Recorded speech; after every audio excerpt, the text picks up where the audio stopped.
নমস্কার। রাজ্যের কয়েকটি বিষয় প্রায় প্রতিদিন বিভিন্ন অংশের জনগণকে হতাশার সৃষ্টি করে। তার মধ্যে সর্বশেষ একটি বিষয় হলো ফায়ার সার্ভিস এবং যে নিয়োগ প্রক্রিয়া শুরু হয়েছে দীর্ঘদিন আগে, এবং সেই নিয়োগ প্রক্রিয়ার যে পরীক্ষা গ্রহণ করা হয়েছিল তাকে বাতিল করে আবার পরীক্ষা গ্রহণ করার সিদ্ধান্তের কথা পত্রিকার মাধ্যমে দপ্তর থেকে জানানো হয়, সরকার থেকে জানানো হয়েছে। স্বাভাবিক কারণে যারা ফায়ার সার্ভিসের ফায়ারম্যান কিংবা চালক হিসাবে চাকরি প্রত্যাশী ছিলেন তারা হতাশা ব্যক্ত করেছেন। তাদের মধ্যে প্রশ্ন উঠেছে যে সত্যি নিয়োগ প্রক্রিয়া এতদিন ধরে কিভাবে চলতে পারে, কেনই বা তা সম্পন্ন করা হচ্ছে না। এমন একটি বিষয় যেমন রয়েছে, তার পাশাপাশি এই সময়ের মধ্যে যারা চাকরি প্রত্যাশী বেকার তারা দপ্তরে আসছেন। আজও আপনারা দেখেছেন যারা কারা প্রহরী হিসাবে নিয়োগের জন্য আবেদন করেছিলেন তারাও বলছেন যে এই প্রক্রিয়াটি কি ফায়ার সার্ভিসের সেই পরীক্ষার মতোই বাতিল করে দেওয়া হবে, আবার নতুন করে নেওয়া হবে, এমন একটি আশঙ্কা দেখা দিয়েছে। এই অংশের যারা আছেন বেকাররা বা চাকরি প্রত্যাশীরা তারা দপ্তরের কাছে আসছেন, দপ্তরের সঙ্গে কথা বলার চেষ্টা করছেন, দপ্তর আধিকারিকদের সঙ্গে কথা বলার চেষ্টা করছেন, কেউই তাদেরকে সঠিকভাবে কোনো কথা বলছেন না। তখন তারা নিজেদের মধ্যে আলোচনার প্রেক্ষিতে সংবাদ মাধ্যমকে জানাচ্ছেন যে তাদের ভবিষ্যৎ অন্ধকার, তাদের জন্য সরকারের কোনো ভাবনা নেই, সরকারের কোনো বক্তব্য নেই, ইত্যাদি ইত্যাদি অভিযোগ তাদের তরফে করা হয়। তার সঙ্গে এই সময়ের মধ্যে আগরতলা সহ গোটা রাজ্যে একটা নীরব অবস্থান থেকে তারা সরকারের সিদ্ধান্তে তীব্র অসন্তোষ ব্যক্ত করেছেন। তারা হচ্ছেন অনিয়মিত কর্মচারী। আমরা দুটো বিষয় আজ একসঙ্গে নিয়েছি, কারণ হচ্ছে যে একদিকে বেকারদের কথা, তার পাশাপাশি অনিয়মিত কর্মচারীদের কথা। এই কারণে আজ দুটো বিষয়কে একসঙ্গে নিয়েছি। রাজধানীতে উভয় দিক থেকেই কর্মসূচি সংগঠিত হয়েছে, আর সেই কর্মসূচির নিরিখে তারা তাদের বক্তব্যের কথা তুলে ধরেছেন সংবাদ মাধ্যমের কাছে। নমস্কার, কে বলছেন? হ্যাঁ, বলুন।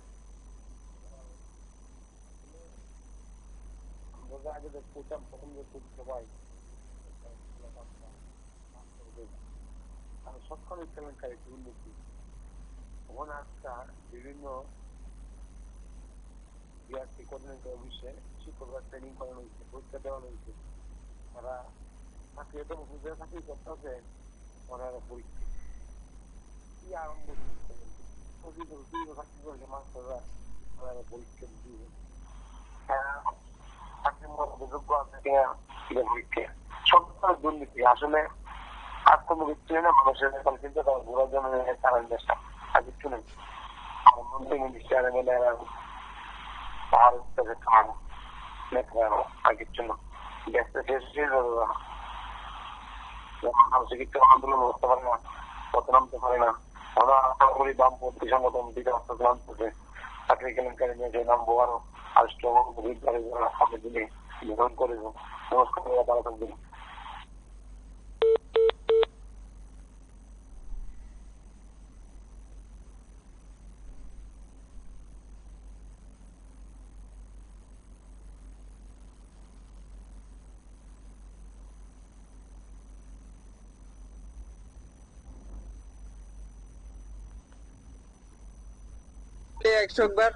কিন্তু এরকম হইতেছে আমরা লাইফটা পুরো শেষ, একটা প্রসেস কমপ্লিট করতে যদি 3-4 বছর লাগে তাহলে এটা তো ইম্পসিবল।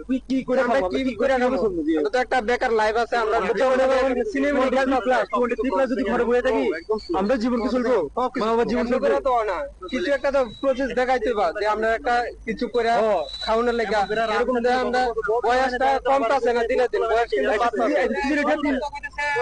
চাকরি দরজা খুলে দিয়েছে এবং সবার জন্য চাকরি ইন্টারভিউ নেওয়া হচ্ছে।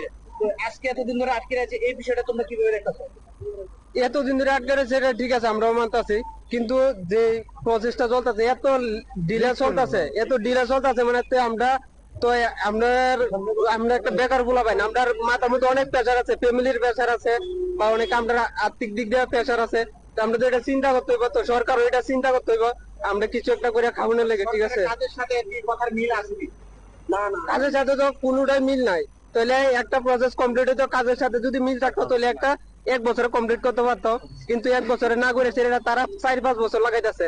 তারা চাইতেছে যে ভোট আয়োগ ভোটের আগে যে আমরা একটা লিস্ট ফাটাবো বা নোটিফিকেশন দেবো, আমরা ভোটটি আদায় করুম, এরকম সিস্টেম তারা চলতেছে। ঠিক আছে, তো আমরা দিকে তো তারা কোনো নজরে দিতে আসে না। নজর দিলে ঠিক আমরা জীবনটা একটু উন্নত হইতে হইলে এতলা বেকার ফলাবেন এতদিন ঘুরুন লাগলো নইলে রাজনীতি করা হচ্ছে সেটা বলছে শিওর এটা রাজনীতি আমরা জীবনটা লয়ে সেটা রাজনীতি খেলতেছে এরকম মানে একটা ইচ্ছে আর আমরা লাইফ তো সিনেমিনি খেলতেছে এটা তো বিজেপি সরকার বর্তমান সরকার আমরা কোনো কোচিং আশা দিতেছে যে আমরা চাকরি হবো কিন্তু আমরা কোনো মানে পরীক্ষার লিস্ট দিতেছে না তো আমরা এই কারণে বারবার বেকাররা কি করবো কই যাবো এই জন্য বারবার আইডি কোশ্চেন জমা দিতেছি যাতে আমরা চাকরি হোক আমরা বেকার জীবন থেকে মানে শান্তি পাই এটাই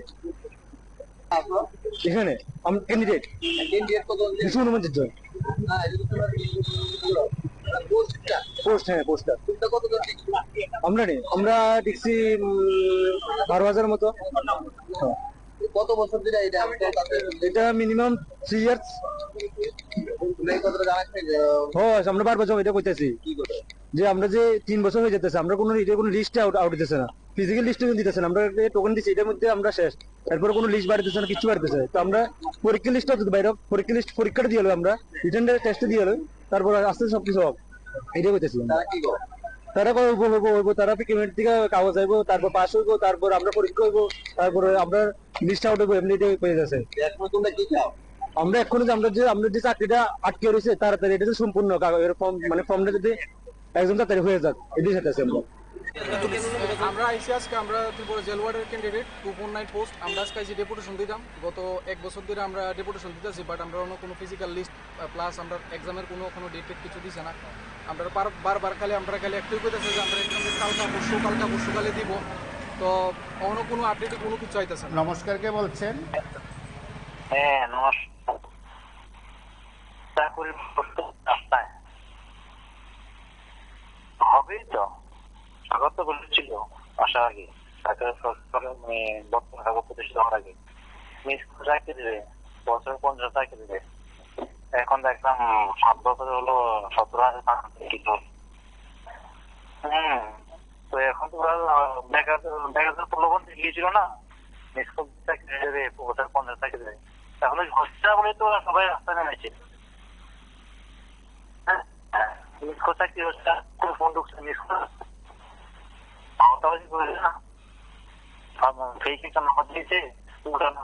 মানুষের তো বোকা বানিয়েছে বেকারদের বোকা বানিয়েছে আমরা পাগল হয়ে গেছি। হ্যাঁ চিলে পেছনে আমরা তো দৌড়েছি হ্যাঁ ধরতে ধরতে হাঁপিয়ে গেছি এখন আর পাইনি তো হাঁপিয়ে গেছি এখন রাস্তা বসছি।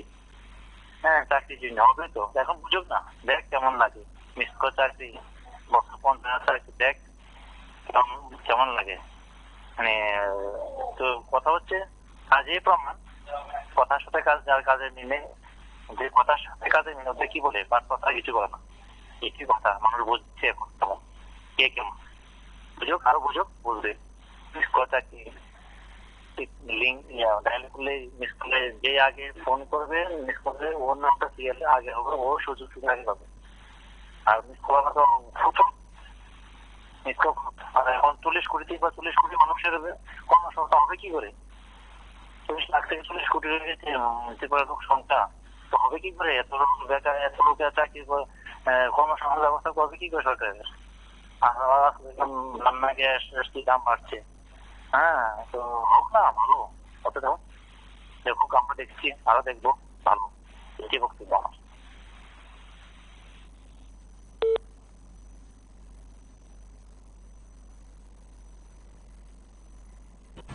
নমস্কার, কে বলছেন? ওখানে আবার আইসি হ্যাঁ বলুন।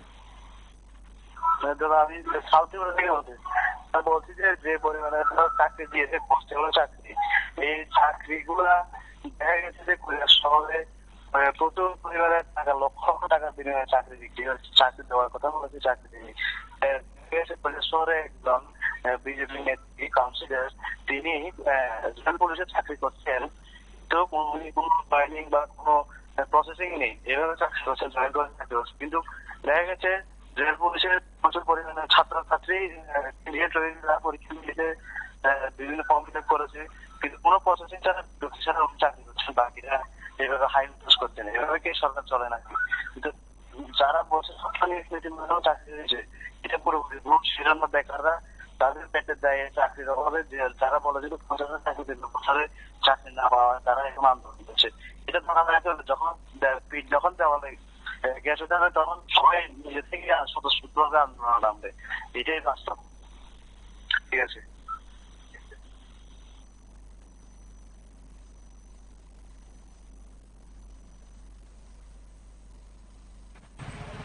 তারপরে দিয়ে সেটা ওখানে আবার আইসি ডেপুটেশন দিতাম, দিই স্যারে কি থাকো, স্যারে তো স্যারের নাম্বারও দিচ্ছে স্যারের লোক কথা কোনের লেগে, বাট স্যারের যদি সম্পূর্ণ করি স্যারের রাগ হয়ে থাকা, তার লেগে ডেপুটেশন দিয়ে সেটা আমার লাগে, নাহলে কোনো অপশন নেই। আপনাদের দাবিটা কি?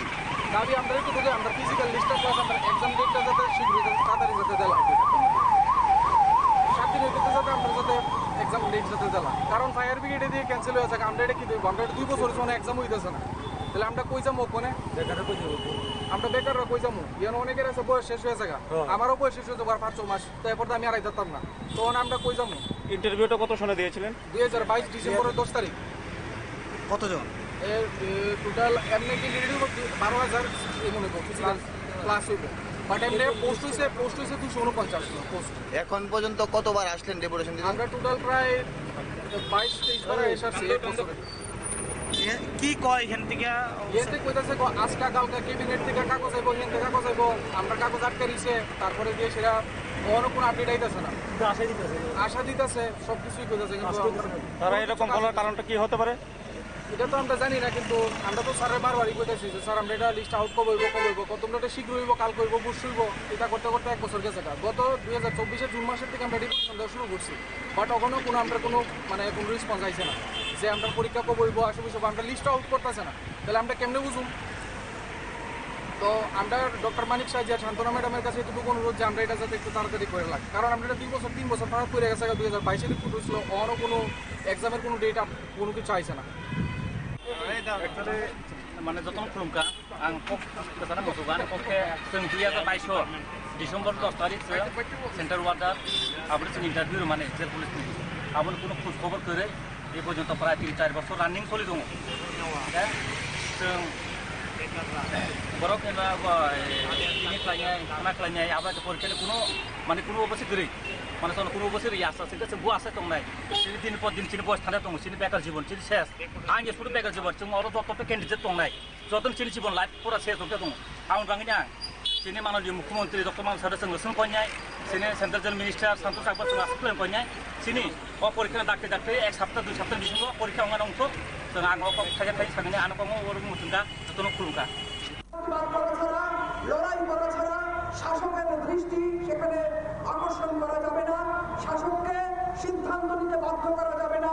তাই আমরা অনিয়মিত কর্মচারীদের নিয়মিতকরণের দাবিতে এই পথসভা থেকে সারা রাজ্যের সমস্ত অনিয়মিত কর্মচারীদের কাছে, সমস্ত ধরনের শিক্ষক কর্মচারী সহ রাজ্যবাসীর কাছে আহ্বান জানাতে চাই যে আপনারা রাস্তায় নামুন এবং সমন্বয় কমিটির দ্বারাই এই লড়াইয়ে আপনারা সামিল হন। আগামী 20 মে সারা ভারতব্যাপী ধর্মঘট, সেই ধর্মঘট আমরা এর অংশীদার। All India State Government and Police Federation এই ধর্মঘটের আমরা অংশীদার।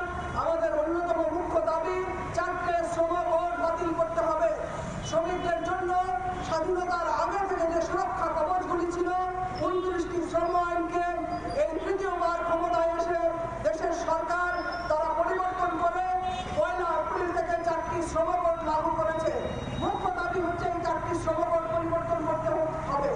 আমাদের দ্বিতীয় দাবি হচ্ছে সমস্ত ধরনের অনিয়মিত কর্মচারী যারা রয়েছেন চুক্তি প্রথা, অস্থায়ী প্রথা, আউটসোর্সিং বন্ধ করতে হবে। যাদেরকে নিয়োগ করেছেন হাজার হাজার লক্ষ লক্ষ কর্মচারী আজকে উত্তরপ্রদেশের মতো শহরে রাজ্যে বিভিন্ন রাজ্যগুলিতে আমরা দেখছি যে সরকারি পরিষেবা একবারে সংকুচিত হয়ে গেছে। বেসরকারি পরিষেবা বা অস্থায়ী কর্মীদের উপর তাদের নির্ভর করতে হচ্ছে। আন্তর্জাতিক যে শ্রম সংস্থা ইন্টারন্যাশনাল লেবার অর্গানাইজেশন তার যে ধারা, সেই ধারা নমস্কার, কে বলছেন? সম কাজে সম বেতন দিতে হবে। নমস্কার দাদা, আমি সুনীল কুমার দাস বলছি, বিমান সংগঠন থেকে আমি বলছি। আমার সংগঠনের নাম দিয়েছি। দেখুন, বেকার যদি বাঁচতে হয় ভারতবর্ষে, তাহলে যারা রাষ্ট্র যারা পরিচালনা করে ধর্মগুরুরা, মনে রাখবেন আমার কাছে ধর্মগুরু যারা সাধু সন্ন্যাসী যারা তারা কিন্তু ওই সরকার লালন পালন করে। তা না পুরোপুরি সমাজের মধ্যে সামাজিক একটা দিন এরা মন্দিরের মাধ্যমে ভালো রোজগার হয়, মন্দিরের মাধ্যমে স্কুল ইনস্টিটিউট বিভিন্ন রকম নাম টাম দিয়ে ব্যবসা বানাতে পারছে। দেখা বলবো এদের থেকে পরামর্শ নিয়ে এদের যে স্কুল ইনস্টিটিউট আছে সেইগুলি এরা আয়ত্ত করে নিক বেকাররা, আর বাকি তাদের থেকে আবার বুদ্ধি পরামর্শ নিয়ে মন্দির করুক, হাজার হাজার হাজার হাজার মন্দির করুক, সরকার টাকা দান করে কোটি কোটি টাকা দেখছেন রাম মন্দির মাথার বাড়ি সারা ভারতবর্ষের মন্দিরের মধ্যে কি হারে টাকা দান করতে হবে সরকার। তো যেমন দান করতেছে ব্যবসা বাণিজ্য ভালো চলতেছে, আমেরিকা লন্ডন থেকে আছে, আমরাও চাই মাথার বাড়িতে বা বিভিন্ন মন্দিরে টাকা দান করতেছে, লক্ষ লক্ষ টাকা পড়তেছে, লক্ষ লক্ষ টাকার ব্যবসা হইতেছে। বিচারীরা যারা সাধু না মানে ব্রাহ্মণ ইয়ে না, তারা মানে ইচ্ছা করে এরকম ভাবে বিচারীও পারবো, আর যদি মন্দিরের মাধ্যমে পূজা পাঠ বেকাররা বাচ্চা বাচ্চা এছাড়া সোজা এরা চাকরি গেল। কারণ ধর্মগুরুরা যদি সবাই করে তাহলে বেকার মারতে পারবো না এবং ধর্ম ব্যবসায় মনোযোগ দিক সব ছেড়ে দিয়ে। কারণ যদি সেই আইডিয়াতে পৌঁছেই রাখতে পারতো এটাই ভালো। ধর্ম নামে মন্দির করতে তাও খালি বেকাররা দাবি করে লাভ নেই। আর ধর্মগুরুরা যে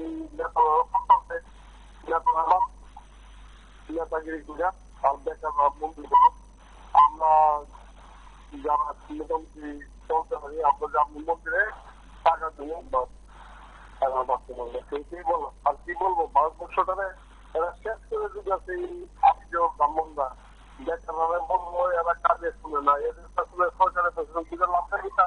আজকাল দেখে কি দশা করছে বেকাররা, শুধু বরবাদি শুধু এখানে না সারা ত্রিপুরা মানে ভারতবর্ষে চাকরি গেলে পরে সরকার কাছে ডিভিশন দিলে পুলিশে এমনভাবে এরা সাহিত্য করছে, এরা চিত্তার মতন দুইটা দেখা যাবে কি অমানবিক কার্যকলাপ করতেছে এই ধর্মগুরুরা। আজকে তারা RSS ফরেস্ট নানান নামে আজকে বেকার করে দিতেছে, RSS এর আগামী দিন আমার পাগল হইব চাকরি লেগে দণ্ড লেগে সরকার থাকতো না জিডি করছে। আমরা লোক যারা এসটি ওবিসি যারা RSS হয়েছে চাকরি দিব। আর লাখ সাহেব সুখী লঙ্কা বলবিরা এমন দেখেন ওই এটাই বলার, আর কি বলবো, এটাই সবচেয়ে ভালো কথা। সবাই মন্দির করুক।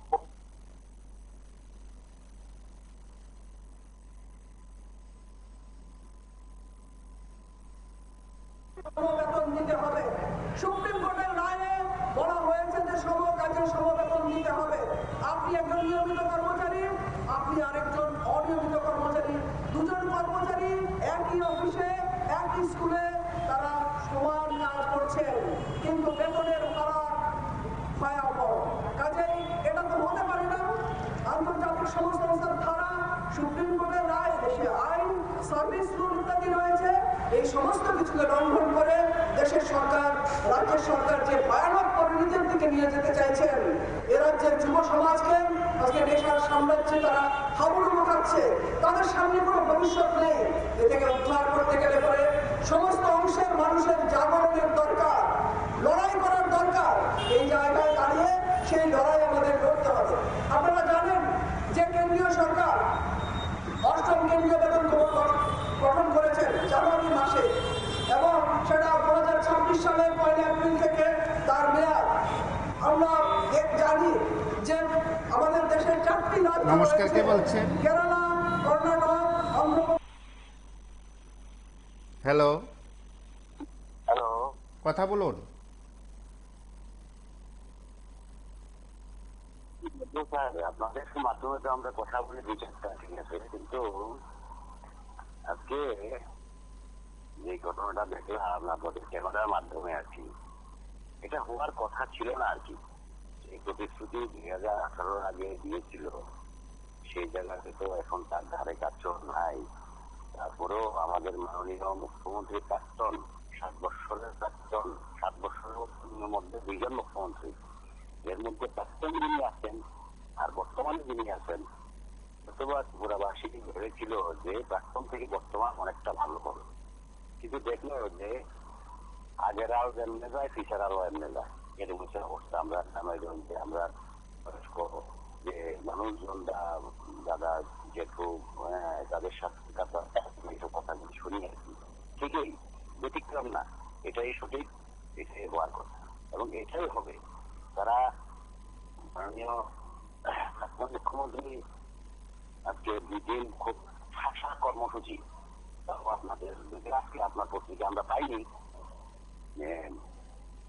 মোবাইলের মাধ্যমে আমরা দেখছি যে ভাষা কর্মসূচি, এই যে ভুল ভাল তথ্য উনি পেশ করছেন এবং তার মধ্যে একটা হলো সিপিএম, এটাকে মানে উনি বহুত আগেই বঙ্গোপসাগরে ছেড়ে দিয়েছে।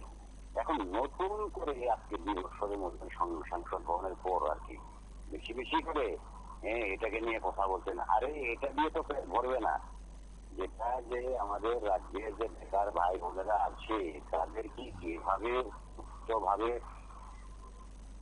পারিশ্রমিক, তাদের পরিশ্রম করতে তো ইচ্ছুক তারা, তার বিনিময়ে আপনারা কি দেবেন?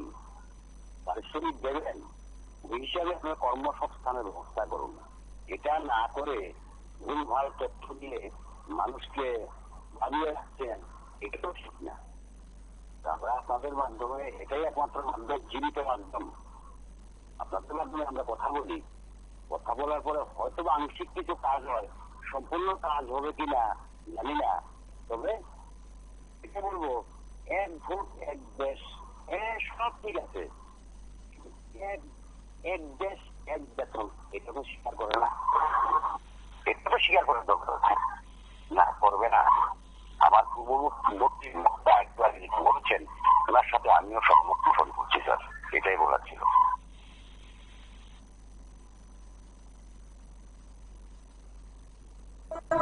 অন্ধ্রপ্রদেশ এবং তামিলনাড়ু এই 4টি রাজ্যে নমস্কার, কে বলছেন?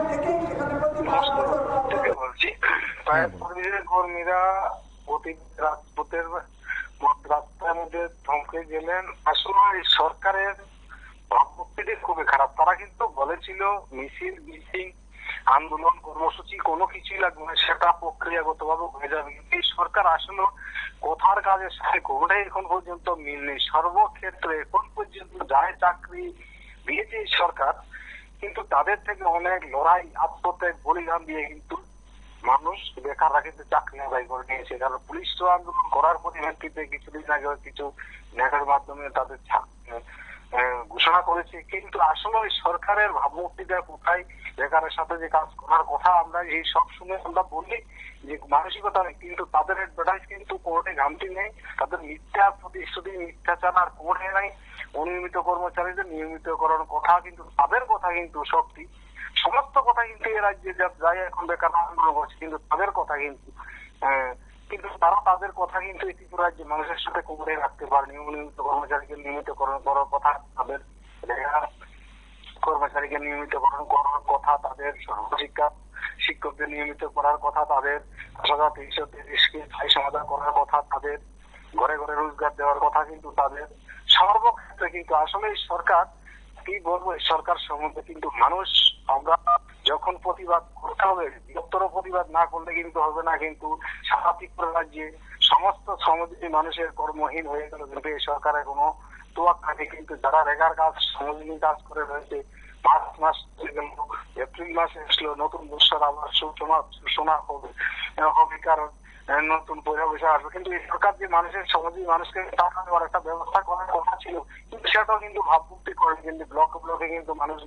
ঘুরছে, যে সমস্ত ব্লকগুলোর মধ্যে কিন্তু রেগার কাজ করিয়ে দিয়েছে, কিন্তু টাকা দেওয়ার কোনো নাম বন্ধ এখন পর্যন্ত সরকার ভূমিকা গ্রহণ করতে পারেনি। কিন্তু তাদের হলো কোনো কোথাও ধর্মীয় রাজনীতি, কোথাও জাত নিয়ে কথাবার্তা, সেটা দিয়ে মূল ঘোরার জন্য এই সরকার প্রতিনিয়তই কিন্তু চলছে। কিন্তু সেটা বেশিদিন চলবে না, যখন সারা ত্রিপুরার কোনো যুবক যুবতী, বেকাররা, শ্রমজীবী মানুষরা সবাই বুঝে যাবে যে এই সরকার আসলে মানুষের সাথে কাজ করে না, তাদের অ্যাডভার্টাইজের জন্য কাজ করে যাচ্ছে, কিন্তু তাদের আয়েস আরাম জন্য করে যাচ্ছে। কিন্তু আসলে ত্রিপুরা রাজ্যের জনগণ যে 40 লক্ষ মানুষের কথা বলছে, কিন্তু ত্রিপুরা যে 40 লক্ষ মানুষের কাজ করার কথা, কিন্তু এখন পর্যন্ত কোনোটাই করতে পারেনি। সমস্ত গ্রামেগঞ্জে রাস্তাঘাটের বেহাল দশা হয়ে রয়েছে, কিন্তু কাজ করার কোনো উদ্যোগ গ্রহণ করেনি। কিন্তু আসলে সরকারের কথা প্রতিদিন আমি চাই, সরকারের কাছে আমরা আবেদন করবো ত্রিপুরার মাধ্যমে, আপনারা 2018 সালে নির্বাচনের আগে প্রতিশ্রুতিগুলো দিয়েছিলেন, সেই প্রতিশ্রুতিগুলো মোতাবেক ত্রিপুরা রাজ্যে মানুষের সাথে কাজ করেন। কাজ করলে মানুষের উপকৃত হবে, কারণ রেগা 340 টাকা করার কথা, কিন্তু কেন্দ্রীয় সরকার রাজ্য সরকার মিলে কিন্তু রেগাকে শব্দ করে দিয়েছে। আগামী 2025 সালে যে 25-26 যে বাজেট, সেই রেগা কিন্তু কর্মসংস্থান মানুষের কর্মসংস্থান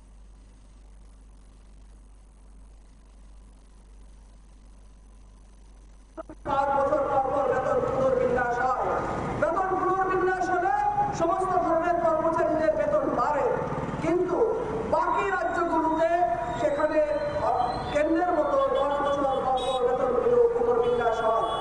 এক দেশ এক ভোট আপনারা স্লোগান দেবেন, পেনশনের বেলায় আপনারা একরকম করবেন না, আপনারা বেতন পুনর্বিন্যাসের বেলায় একরকম করবেন না, সেটা তো হতে পারে না। শুধুমাত্র বিধানসভায় দাঁড়িয়ে মন্ত্রী, আমলা, বিধায়ক তাদের জন্য আপনারা বেতন বৃদ্ধি করবেন 3 গুণ, 4 গুণ, 10 গুণ করে, আর ডিএ দেবার বেলায় কর্মচারীদের 3% তার নির্দিষ্ট সময় পার করে কেন্দ্রীয় সরকারের সাথে 22% ভাড়া দিয়ে দেয়, এটা তো হতে পারে না। সমন্বয় কমিটি তার দীর্ঘ ঐতিহ্যের উত্তরাধিকার বহন করে এই অন্যায় কিছুতেই মেনে নেবে না। সমস্ত অংশের মানুষ আজকে কথা বলছে, ক্ষোভে পুষছে, যারা বিভ্রান্ত হয়েছিলেন তারা বুঝতে পারছে এই লড়াইয়ে নতুন নতুন মানুষ সমবেত হচ্ছেন, আর ঘরে নয় রাস্তায় দাঁড়িয়ে সেখানে প্রতিবাদ ঘটিত হচ্ছে। এই লড়াইয়ে সমস্ত অংশের শিক্ষক কর্মচারীরা সেখানে এই লড়াইয়ের পাশে থাকবে।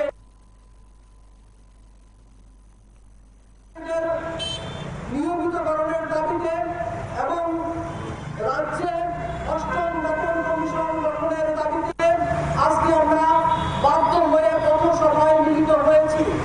আমরা সারা রাজ্যে অনিয়মিত কর্মচারীদের নিয়মিতকরণের দাবিতে আমরা পোস্টারিং কর্মসূচি হাতে নিয়েছি।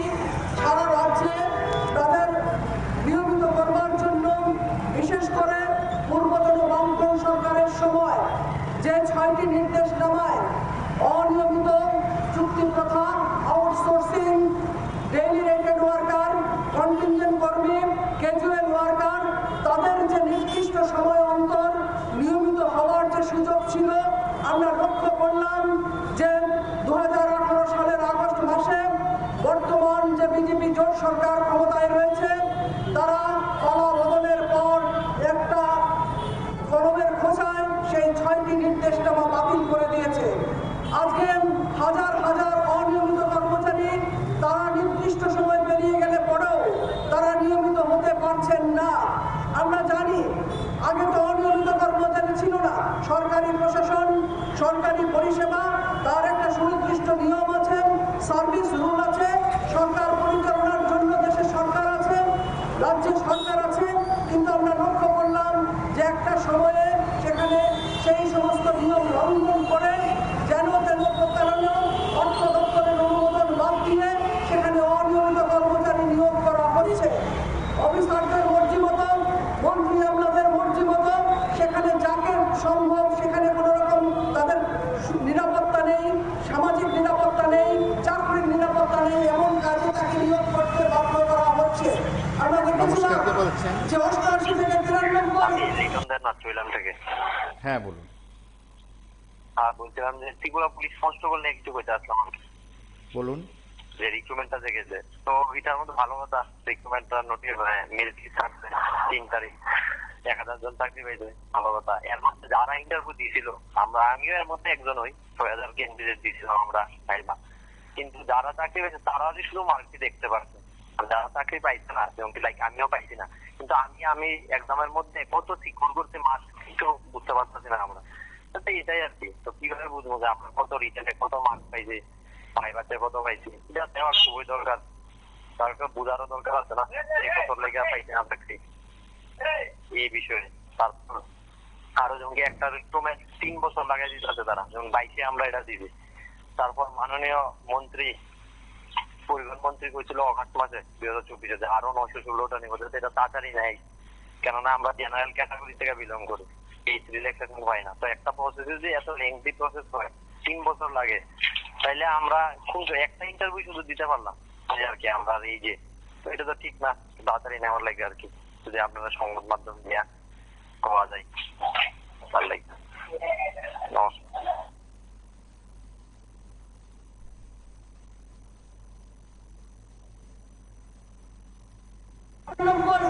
সেই সময় অর্থ দপ্তরের অনুমোদন ছাড়া হাজার হাজার কর্মচারীকে নিয়োগ করা হয়েছে, কিন্তু এটাও রাজ্যবাসীর জানা আছেন, সকলের জানা নমস্কার, কে বলছেন?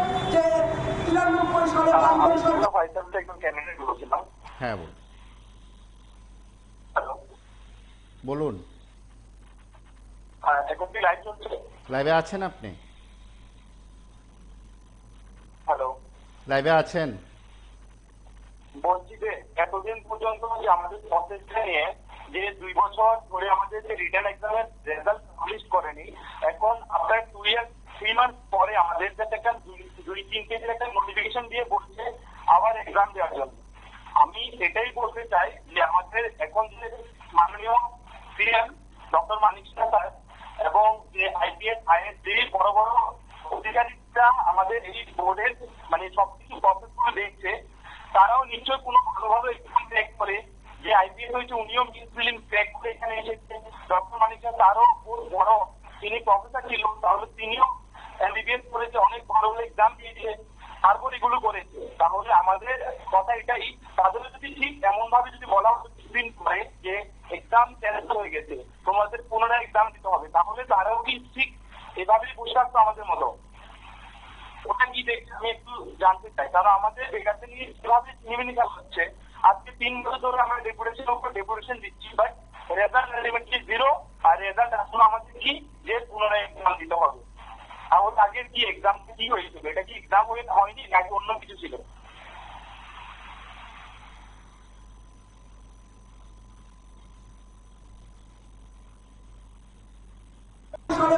সরকার আসার পর সেই সমস্ত যারা সাধারণ অসহায় নিরীহ মানুষ, যারা প্রলোভনে পড়ে সেই অনিয়মিত কর্মচারী হতে বাধ্য হয়েছিলেন, তাদেরকে নির্দিষ্ট সময় অন্তর তাদের নিয়মিত করবার জন্য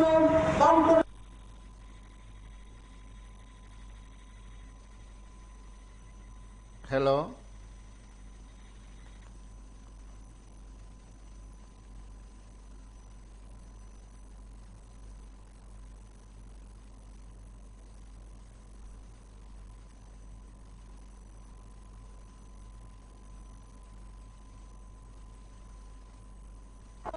বামপন্থী সরকার তার শ্রেণী দৃষ্টিভঙ্গি থেকে শ্রমজীবী মানুষের বন্ধু সরকার হিসাবে তারা এই রুলগুলো করেছিলেন, এবং তারা একটা নির্দিষ্ট সময় পর তারা নিয়মিত হতেন। তারা তখন কিন্তু সেটা বিচার করেননি যে কোন আমলে তারা নিয়মিত হয়েছেন, মন্ত্রীদের ভুলে, অর্থ দপ্তরের অনুমোদন ছাড়া, কিন্তু তাদের পেটের ভাতের ব্যবস্থা বামপন্থী সরকার করে দিয়েছিলেন। আজকে প্রতিশ্রুতি দিয়েছেন তারা, আমার চেয়ারম্যান বলছিলেন বক্তৃতার শুরুতে 299টা প্রতিশ্রুতি দিয়েছিলেন, রাজ্যের মানুষকে বিভ্রান্ত করেছিলেন যে কেন্দ্রেও এক সরকার, রাজ্যেও যদি এক সরকার থাকে তাহলে আমাদের নাকি সব সমস্যার সমাধান হয়ে যাবে, আমাদের 7ম বেতন কমিশন দেওয়া হবে, আমাদের সকলের বেতন 3 থেকে 4 গুণ হবে, কোনো অনিয়মিত কর্মচারী থাকবে না, মানবিক দিক দিয়ে সংবিধান সংশোধন করে 10,323 চাকরিচ্যুত শিক্ষকদের বিকল্প কর্মসংস্থানের ব্যবস্থা করা হবে। টাকা বৃত্তে প্রতিশ্রুতি দিয়ে তারা সেদিন ক্ষমতায় এসে 7-7টি বছর অতিক্রান্ত হয়েছে, আমরা দেখছি তারা রাস্তায় রাস্তায় ঘুরছেন, তাদের জীবনের যে আশা ভবিষ্যৎ সমস্ত কিছু আজকে হতাশায় পর্যবসিত হয়েছে। এদেশের যে টকবকে যৌবন, তাদের যে সক্ষম দুটি হাত, সক্ষম তাদের মস্তিষ্ক, তারা কাজ না পেয়ে উচ্চ শিক্ষিত ডাক্তার, ইঞ্জিনিয়ার, বিভিন্ন পেশায় তারা দক্ষ হয়েও তারা উপযুক্ত কাজ পাচ্ছেন না। তাদেরকে একটা অনিশ্চিত ভবিষ্যতের দিকে সেখানে সামান্য মজুরিতে অতিরিক্ত ঘন্টা, কাজের ঘন্টার বিনিময়ে সেখানে কাজ করতে হচ্ছে। মানসিক নির্যাতনের শিকার, ডিপ্রেশনের শিকার হচ্ছেন এ দেশের, এ রাজ্যের বেকার যুবক যুবতীরা। আপনি অবসরে যাবেন, আপনার চেয়ারটা খালি পড়ে থাকবে, সেই জায়গায় নতুন কোনো বেকারের কর্মসংস্থান পাবে না। মিথ্যা প্রতিশ্রুতি দিয়েছিল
চাকরিদের বিষয় মাছ এটা পশ্চিমবঙ্গের ত্রিপুরা মানে একদম কপি হয়ে যাচ্ছে। 2030 হয়ে গেল, 2017 সালে অনেক আসামের মুখ্যমন্ত্রী হিমন্ত বিশ্ব শর্মা সহ অনেকে বলেছিলেন আইনগতভাবে ওনাদেরকে ন্যায় দেওয়া হবে, কি দেওয়া হবে। পশ্চিমবঙ্গে গেলাম বর্তমান বিরোধী দল নেতা প্রাক্তন টিএমসির পরিবহন মন্ত্রী, তারপর ওনার নারায়ণ নাকি এটা মামলা মানে মামলা আছে ওনার বিরুদ্ধে, উনি বুঝলেন সব কিছু হয়ে গেল। দেখলাম মমতা ব্যানার্জি সুপ্রিম কোর্টের রায়কে মানছেন না। ত্রিপুরাতে হয়েছিল বাম আমলে, ত্রিপুরার যখন প্রথম হাইকোর্ট হয়েছিল দীপক গুপ্তা ছিলেন চিফ জাস্টিস, উনি বলেছিলেন যে যারা মামলা করেছিল 10,323 50,000 ওনারা ওনাদের চাকরি দিলে ওনারা মামলা উদ্ধার করে নেবেন। মানিক সরকার প্রাক্তন মুখ্যমন্ত্রী চলে গেলেন সুপ্রিম কোর্টে, কোটি কোটি টাকা ওনাদের থেকে যারা বঞ্চিত হয়েছে ওনাকে মামলা করেন সুপ্রিম কোর্টে। সেই হয়ে গেল পশ্চিমবঙ্গে 40,000 চাকরি চলে গেল। আমার কথা হলো মমতা ব্যানার্জি বলছেন সুপ্রিম কোর্টের রায় আমি জানি না, আমি দেখবো কোন জায়গায় আমি যোগ্য নিয়ে মানে সভা করেছি। এগুলি সব পলিটিক্স, রাজনীতি। হিমন্ত বিশ্ব শর্মা আসছে এইসব বিষয়ে কোন মাত্রা বলছে, সুরজিৎ আসছে এইসব বিষয় নিয়ে। পশ্চিমবঙ্গে যে ওই মানে ফুললি পলিটিক্যাল রাজনৈতিক বিষয় চলছে, মানে শিক্ষিত মানে উচ্চ শিক্ষিত মধ্য শিক্ষিত সব থেকে। আমার কথা হলো যারা চাকরি পেয়েছে টাকা দিয়ে হোক না দিয়ে হোক, ঘুষ দেওয়া আইনগত অপরাধ হতে পারে, কিন্তু আমি ব্যক্তিগতভাবে বলবো একটা আছে লিখিত আইন, একটা অলিখিত আইন আছে। যদি আমি সমাজে আমি 10 টাকা দিয়ে 30 টাকা বৈধভাবে রুজু করতে পারি, এটা বেআইনি আমি মনে করি। সংবিধানে দুইটা, একটা লিখিত সংবিধান, একটা অলিখিত সংবিধান আছে। আমরা সংবিধান কিছু বলেছিলাম, এগুলি রাজনীতির জন্য চলছে। আর একাংশ বিচার ব্যবস্থা নিয়ে কিন্তু সারা দেশ থেকে বিভিন্ন রাজ্যে মানে বিচারকদের নিয়ে একাংশ, সবাইকে বলবো অনেক প্রশ্ন আছে। পশ্চিমবঙ্গে মুখ্য বিচার বলেছিলেন কি এই বন্দ্যোপাধ্যায়, উনি হঠাৎ করে এমপি হয়ে গেলেন, মমতা ব্যানার্জিকে সরকার চালাতে দিচ্ছেন না, সবকিছু চলবে। অভিজিৎ গাঙ্গুলি নাম ধরে বলছি, তখন যদি বিচারক থাকতেন বলতে পারতাম না, এখন পাবলিক দিয়ে করতে পারবেন। উনি যারা ছিলেন উনি মমতা ব্যানার্জিকে মানে নষ্ট করে চলেছিলেন। তো এগুলি হলো মানে মেইন টপিক রাজনীতির জন্য হয়েছে। পশ্চিমবঙ্গে বিশ্ববিদ্যালয় নির্বাচন দরকার ছিল, তো যারা পাচ্ছে না কি পাচ্ছে একজন ত্রিপুরার যে জায়গার একজন পরাজিত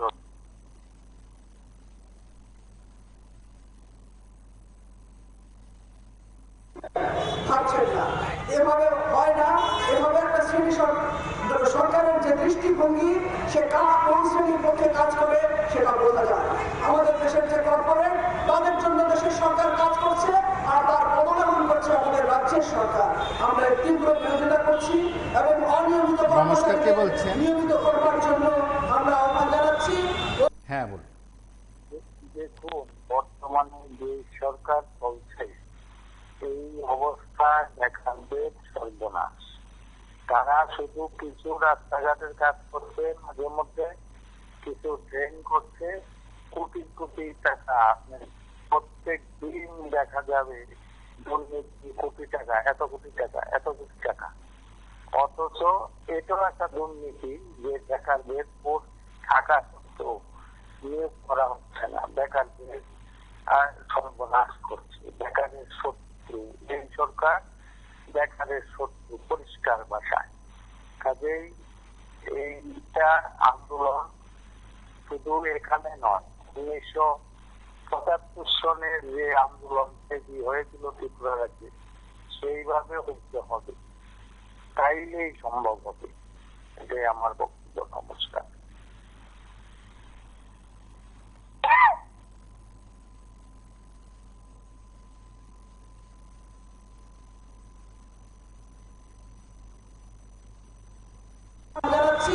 অবিলম্বে পদক্ষেপ গ্রহণ করতে হবে।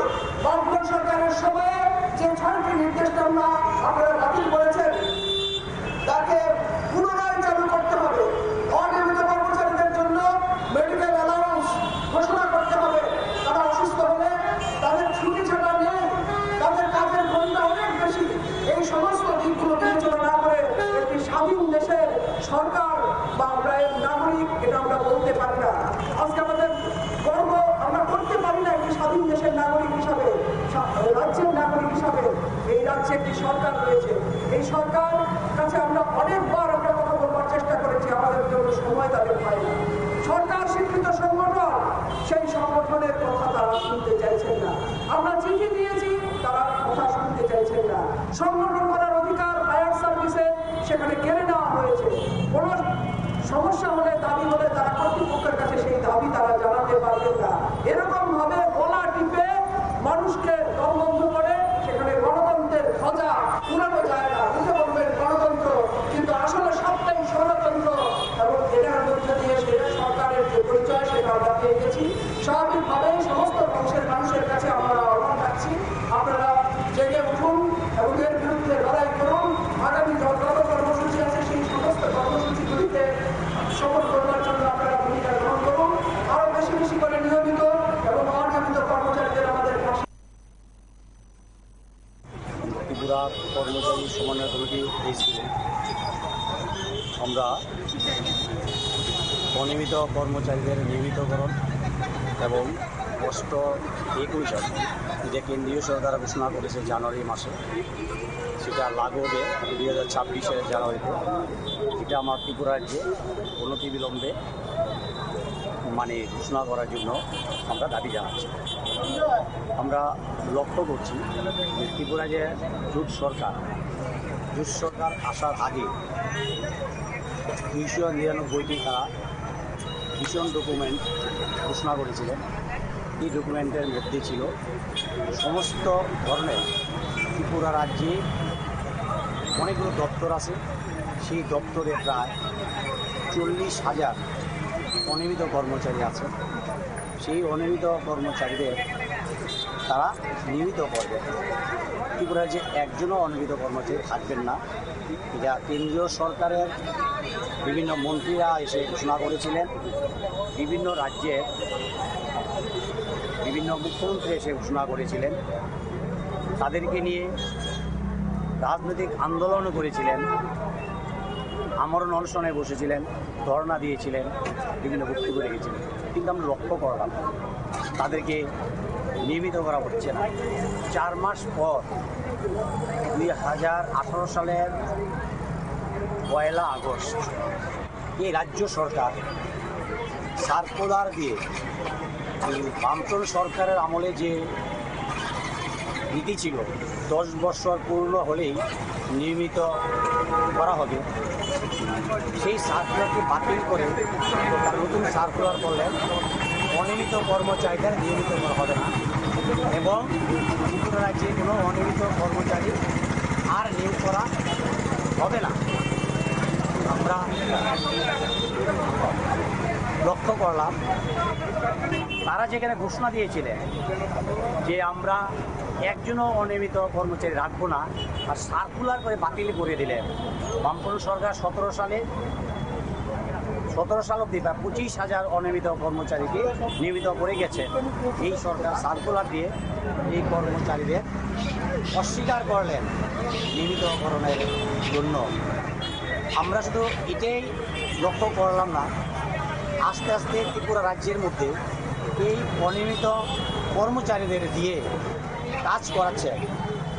বলা যায় যে ম্যাক্সিমাম গভর্নমেন্ট মিনিমাম গভর্নেন্স, অর্থাৎ কম কর্মচারী দিয়ে বেশি কাজ করার নীতি সরকার ঘোষণা করে। আমরা সেই ঘোষণা দেখলাম প্রায় 56,000 পোস্ট 18 সালের পরে খালি হয়ে গেছে। 56,000 কর্মচারী কমে গেছেন। ত্রিপুরা বিধানসভায় যে তথ্য, সেই তথ্য অনুসারে আমরা দেখলাম খালি হয়ে গেছে। এবং অনিয়মিত কর্মচারীদের মধ্যে আমরা বলুন যে কেন্দ্রীয় যে স্কিমে সর্বশিক্ষা যে কর্মচারী আছেন 5,200 জন এখন আছেন সর্বশিক্ষা কর্মচারী, তাদেরকে নিয়মিত করার জন্য তারা তাদেরকে নিয়ে ধর্নায় বসেছিল। সেখানে লক্ষ্য করলাম তারা কেস করলেন, কেসে জিতলেন।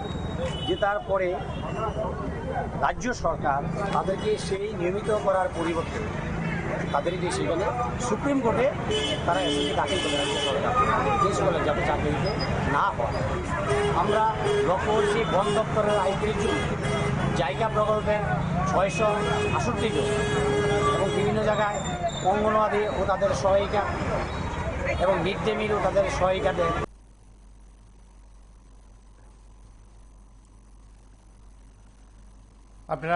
আপনারা শুনলেন টিএসসিসি এসবিরোডের তরফে অনিয়মিত কর্মচারীদের নিয়মিতকরণের দাবিতে অষ্টম বেতন কমিশন গঠনের দাবিতে আগরতলায় কর্মসূচি সংগঠিত করে তারা তাদের বক্তব্যের কথা তুলে ধরেছেন। সেদিক থেকে একদিকে বেকারদের কর্মসংস্থান নিয়ে শিক্ষক কর্মচারীরা বলছেন আগরতলায় কর্মসূচি করছেন, বেকাররা রাস্তায় নেমেছেন, কিন্তু সরকারের কি বক্তব্য সেটা তো সরকারই বলবে। এ পর্যন্তই, নমস্কার, শুভরাত্রি।